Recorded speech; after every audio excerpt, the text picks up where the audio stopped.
Help day TV देखने वालों को विल्सन असगर का सलाम। बिलावल भुट्टो जरदारी ने ये साबित कर दिया। लोग उसे ये कहते हैं कि वो बच्चा है, बच्चा बच्चा करते हैं, लेकिन उसने तमाम जो पाकिस्तान के सीनियर सियासतदान हैं उनको घुमा के रख दिया और उनको हाइपर कर दिया।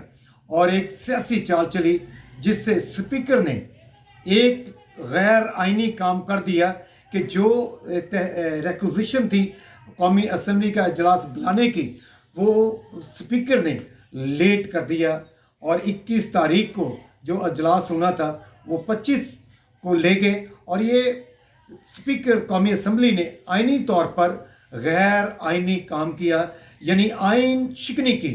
और ये बिलावल भुट्टो जिस बाप का बेटा है, आसफ जरदारी का बेटा है, बेनज़ीर भुट्टो साहिबा का बेटा है, वो जुल्फ़िकार अली भुट्टो साहिब का नवासा है, वो हकम अली ख़ान का पोता है। उसने साबित किया कि वो सियासतदानों का बेटा है। और एक उसने ये चाल, सियासी चाल थी, कौन OIC के अजलास को सबोताश कर सकता था या उसको ख़त्म कर सकता था, वो हो नहीं सकता था, क्योंकि वो हमारे जो बाहर से कंट्रीज़ के इस्लामी ममालिक के वज़रा आ रहे हैं, वो हमारे मेहमान हैं। और ये पाकिस्तान के लिए ऑनर की भी बात थी। और जो फ़लस्तीन, कश्मीर, अफ़गानिस्तान के बारे में बात होनी थी, तो ये मुमकिन ही नहीं था कि इस कॉन्फ्रेंस को कोई रोक सकता।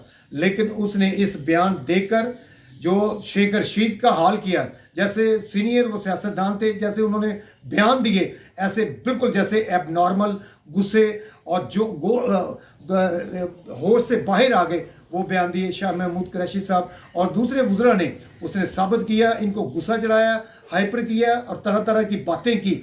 और ये उसके साथ स्पीकर को गैर आइनी काम करने पर मजबूर कर दिया कि वो आइन को तोड़ें। और बिलावल भुट्टो ने ये कभी नहीं होने देना था कि वो अजलास ना होने देते।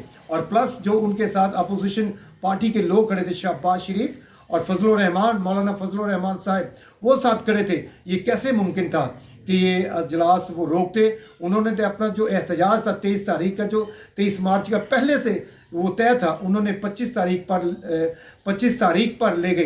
कैसे मुमकिन था?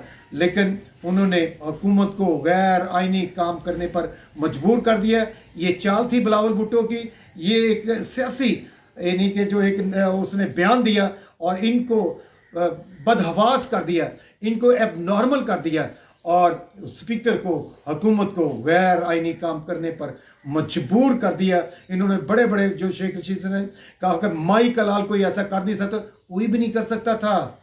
यानी कि एक शहरी से पूछें कि इस कॉन्फ्रेंस को रुकना चाहिए था या नहीं, तो हर बंदे ने, पाकिस्तानी है, उसने यही कहना था नहीं, ये मीटिंग, ये कॉन्फ्रेंस होनी चाहिए थी। तो बिलावल भुट्टो कैसे कर सकता था? ये आपको इस हाल में पहुंचाने के लिए किया था। जो आपने कहा कि एक फ़ोन आ गया, फ़ोन आता या ना आता, आपकी मत मार दी हुकूमत की, स्पीकर की। लेकिन ये इजलास में उन्होंने कुछ भी ऐसा नहीं करना था, आपसे गैर आइनी काम करवाना था। वो सियासी चाल, सियासी बयान से आपसे करवा लिया। वेरी गुड बिलावल भुट्टो, तूने साबित कर दिया कि तू बेनज़ीर का बेटा है, तू आसफ जरदारी का बेटा है, तो जुल्फ़िकार अली भुट्टो का नवासा है। तूने साबित कर दिया। ये पुराने सियासतदान, नए सियासतदान, सबको इतना अग्रेसिव किया कि जैसे वो होश में नहीं थे।